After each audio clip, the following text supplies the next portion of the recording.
Okay. Okay. Alright. So, Israel now has a king. So we have found the guy that they want to be king, and we have anointed him as king. We have presented him as king in front of all Israel. Samuel has... it wouldn't be accurate to say that Samuel has retired. He said at the end of chapter 12 that he was going to continue to pray for the Israelites and teach them. So Samuel hasn't retired or anything, but he is no longer the national leader. He is no longer the guy making all the decisions or fighting all the battles. Although, as we're going to find out, Saul will still want Samuel to be around for all the important things. But we now I want to say here, okay, this whole section of Scripture, Samuel, Kings, this is very narrative focused. More so than most other parts of the Bible. This section of Scripture is focused on recording events more than anything else. And as we've seen before, and as we'll continue to see, overall, Scripture is not that concerned with simply recording events. So the parts of Scripture, and this is one of the relatively few areas of Scripture where that's the primary purpose, is to just record events. And this is actually part of the least important section of the Hebrew canon. Not to say it's not important, it's just it's not as important. The teachings and the law and the prophets and things along those lines, actual like theological instruction or deep significance, those are more important. So in the Jewish canon and the Jewish priorities, those sections of the Scriptures get a higher priority. Whereas simply recording historical facts comes at the end of the line, the back of the list. And there aren't as many parts of the Old Testament that even do this in the first place. It just wasn't as important to them as it might be to us today, for example. And we have to accept that. That is just something that we have to accept. If we're going to understand this material, we have to come to it by its terms, not by ours. That is something that we just have to accept. We have a hard time with that. We have a hard time accepting that. That is something that we've struggled with for a number of reasons. Some possibly more legitimate than others, but I'm just, in case I know I have said this over and over and over again, but if you ever wonder why I just get so distracted and I'm looking up and around, it's because there's a cat there. Okay, there's a cat there, and I constantly wonder if she's going to pounce on something. I mean, she wants to, I can see it in her eyes. She's kind of fidgeting around up there. She wants to do something. She wants to pounce on something. And it's just a constant tension about when she's going to strike and what she's going to strike. Anyway, the point I'm trying to lead up to here is that, okay, Saul, for example, as the first king of Israel, the data on him is basically only here in 1 Samuel. Okay, he'll be dead by the end of 1 Samuel. 2 Samuel will be about David. He doesn't make it into the book of Kings, which is about the kings after David, basically.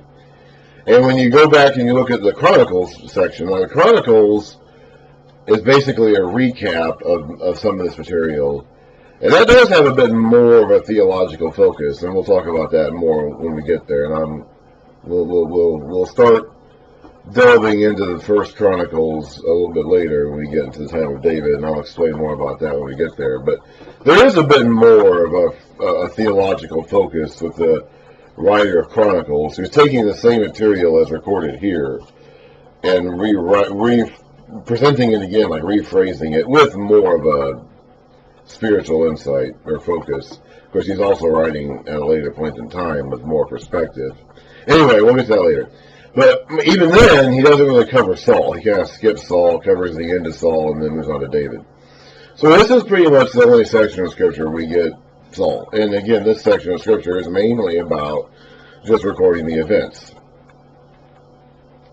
without getting a whole lot of teaching or preaching about the why behind the events, the why behind the what, as I like to call it. We get a lot of whats here, we don't get a lot of whys. So I say all that to set up this next point. My personal belief, although this is not really backed up by anything solid in Scripture, there's no specific verse in 1 Samuel that says this. It's the conclusion that I reach after reading 1 Samuel and 2 Samuel, just getting the overall picture and trying to understand like what's going on behind the scenes, which is not stated directly in the text.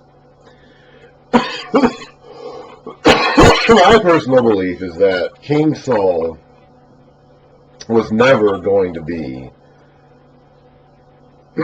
God's pick for king for Israel. What do I mean by that? Okay, what I mean by that is I think God deliberately picked Saul as Israel's first king by the standards that the Israelites were looking for. He was physically impressive. He came from an impressive family. We read back when he was first introduced, we read his generations back like 5 or 6.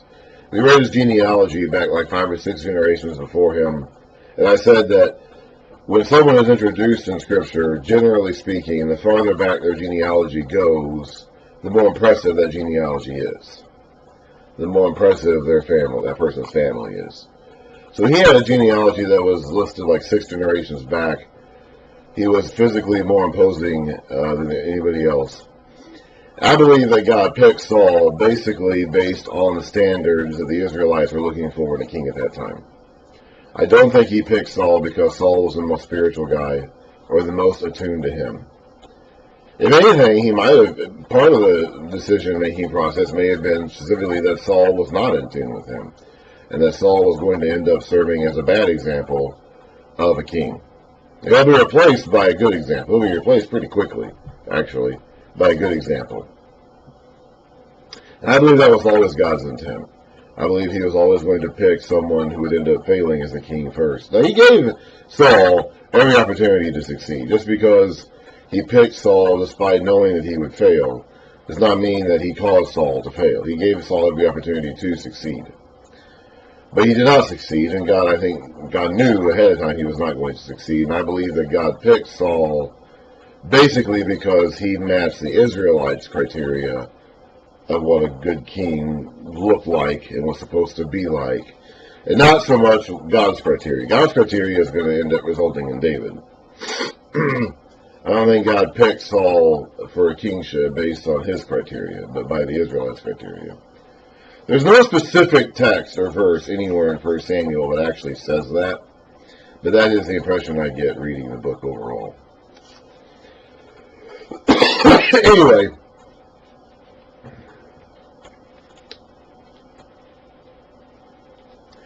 now this next verse is tricky. 1 Samuel 13 verse 1 is one of those verses that may have been corrupted in the ancient text, or it may not have been, and we really don't know. The way it's written here in the standard column of text that's written here in this NIV version says this. It says that Saul was 30 years old when he became king, and he reigned over Israel 42 years. There's a footnote down here.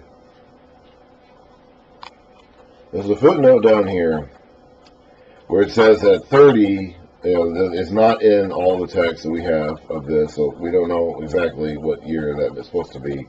And it says the second half of the verse could be when he had reigned 2 years over Israel. Okay, so I want to. All right, this requires. This is actually a little bit more complicated than it might seem at first. This requires a little bit more setup to explain than you might think. Later on, we're going to have a standard formula for presenting and introducing and defining our kings. In fact, it doesn't take very long for that to happen.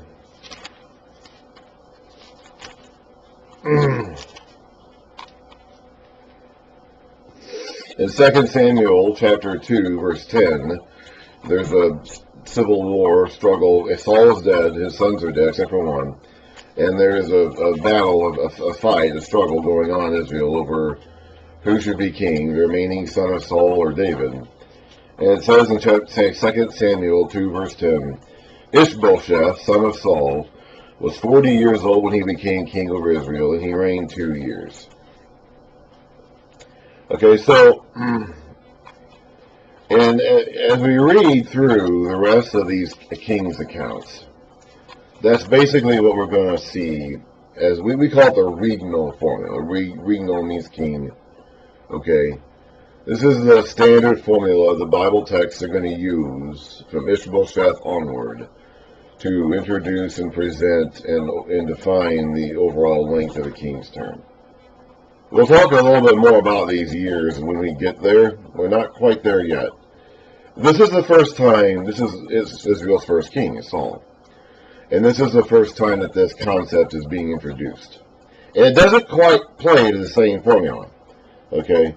1 Samuel 13 verse 1 is the first time we see this attempt at defining a kingship in the scriptures. And it doesn't quite follow the same rules as every subsequent attempt. This causes some confusion because we honestly don't know, first of all, how old Saul was when he became king. And we don't, that 30 years old there is a guess. That's not actually part of the original text. And we don't really know exactly how long he reigned. He could, it says here 42 years. That's what the NIV translation has here. If you look at your footnote down here, there's a mark saying, see the round number in Acts 13:21. So we'll go ahead and look at Acts 13:21. And we'll see where they're getting that 42 years from. Acts 13:21. This is a long time from now. We might actually get here in our reading another 2 years or so, who knows. Acts 13:21 is in the middle of a long speech that Paul is giving. Oh boy, let's see here. Let's just start a little bit, set the context here a little bit. Acts 13, verse 13, Paul and his companions, blah, blah, blah, blah, blah, blah, blah, blah, blah, they ended up in a place called Pisidian Antioch. On the Sabbath, they entered the synagogue and sat down. After the reading from the law and the prophets, so someone read some scriptures, the synagogue rulers sent word to them and asked them to speak, basically. So Paul then speaks. This is actually Paul's first real sermon recorded in the book of Acts. So he starts talking. He's talking about all this. And he's giving kind of a recap of their entire history, which happens a lot in the book of Acts.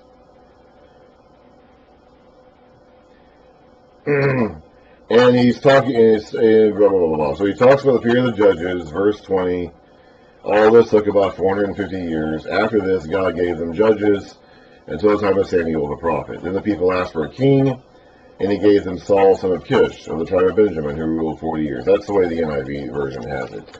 So that's where the NIV is getting this idea that Saul reigned 40 years.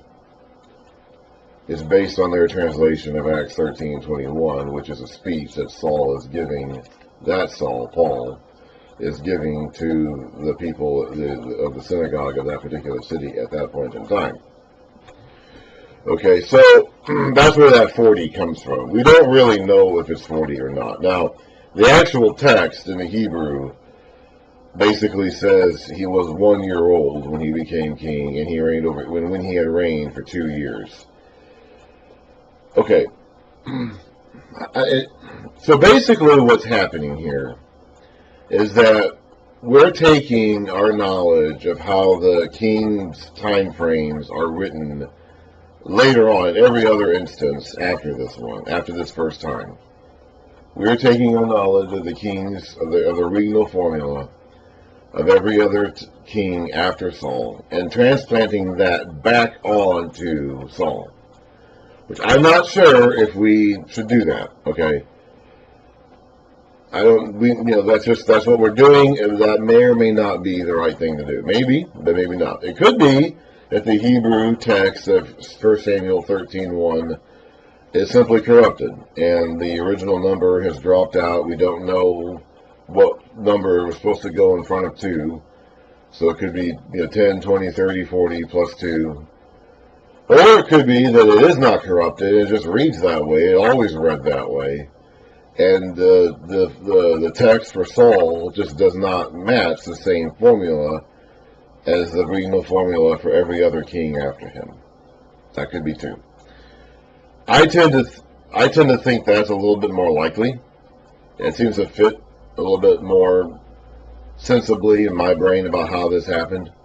I think possibly what happened was that Samuel, who was still alive at this time, may have written this initial text. We read in 1 Kings and other places that some of this material came from the works of Samuel the seer. Well, this could be that. We don't know. We really have no idea. But this could be that. This could be left over from Samuel's own work, because he was alive at this time. So he might have written that, and he might not have used the same formula that every other prophet and every other writer after him would use to describe the length of the reigns of the kings, because there was no formula at his time. And so Saul's data doesn't follow the same formula that every other king follows, because at the time there was no formula. When he was anointed king, and when this text was originally written, there was no formula, and the formula came along later and does not apply here. In which case, this data is not really talking about how old Saul was when he became king or the length of his reign. This really has nothing to do with that. Basically, it's saying that he became king in a year, and then when he reigned over Israel for 2 years, this next set of events, starting in verse 2, happened. This means also then that we really don't know how long Samuel reigned, regardless of what the NIV translates for Acts 13:21.